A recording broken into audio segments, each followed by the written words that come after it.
Merci Monsieur le Président. La lecture du rapport d'orientation budgétaire pour l'année 2016 que vous nous avez communiqué amène quelques commentaires de la part du groupe Front National Les Patriotes, notamment autour de la question environnementale qui nous préoccupe particulièrement, puisqu'il s'agit de préserver la qualité de nos richesses les plus élémentaires, telles que l'air qu'on respire, l'eau ou les aliments qui nous nourrissent. À ce sujet, le groupe Front National aurait aimé voir se dessiner dans l'orientation de la politique environnementale de la région les contours d'une stratégie courageuse et incitative en faveur de l'agriculture biologique. Celle-ci nous tient d'autant plus à cœur dans le contexte actuel de crise agricole qui s'explique par un certain nombre de facteurs tels que l'effacement des frontières économiques de notre pays qui livre ce secteur au lot du marché mondial dérégulé, mais on pense aussi que cette crise est la conséquence d'un appauvrissement des sols.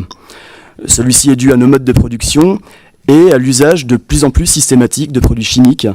qui augmentent la productivité à court terme, mais qui, parallèlement, tuent nos sols et sèment la mort non seulement dans nos surfaces agricoles, mais aussi dans nos assiettes et dans tout l'écosystème qui ne parvient pas à se débarrasser de ces molécules toxiques que l'on a de cesse de lui injecter.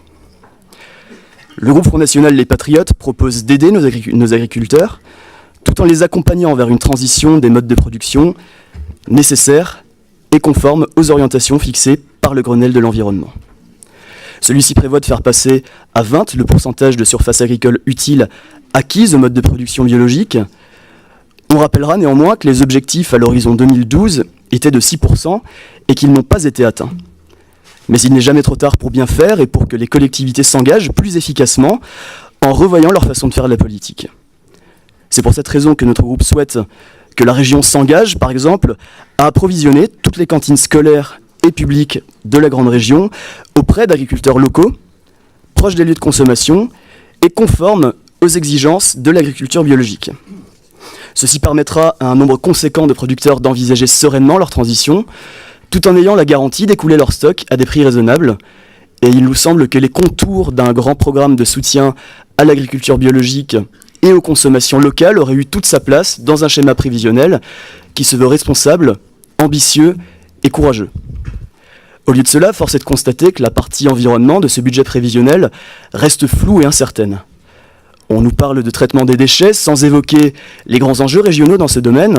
Nous étions, durant notre campagne électorale, les seuls à nous inquiéter du devenir de sites de stockage tels que celui de Stocamine, qui n'en finit pas d'inquiéter les spécialistes.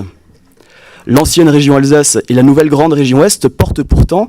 une responsabilité en cas de pollution de la plus grande nappe phréatique d'Europe, si ce site de stockage était amené à poser problème encore une fois. Enfin, et j'en terminerai là-dessus, pourquoi ne pas aller plus loin encore dans le soutien apporté par la région aux énergies renouvelables ainsi qu'aux rénovations thermiques en conditionnant les aides de telle sorte qu'elles s'adressent en priorité aux entreprises locales, employant une main-d'œuvre locale et dont le matériel installé serait, dans la mesure du possible, de fabrication locale elle aussi. Nous aurions tort de ne faire de l'écologie qu'un fardeau économique, alors qu'environnement, localisme, économie et emploi peuvent se renforcer mutuellement dans le cadre d'une véritable stratégie politique vertueuse qu'il nous faut définir le plus rapidement possible pour que l'action régionale ne se résume pas, comme c'est malheureusement trop souvent le cas, à un saupoudrage de subventions pour essayer de combler le manque de vision stratégique à long terme des collectivités. Nous regrettons par conséquent qu'une question aussi cruciale que celle de l'environnement puisse être traitée en quelques lignes qui nous semblent ne pas tenir compte des enjeux qui se présentent à nous. L'environnement est aujourd'hui la cible d'une convergence de catastrophes auxquelles il faudra faire face pour faire de nos collectivités les garantes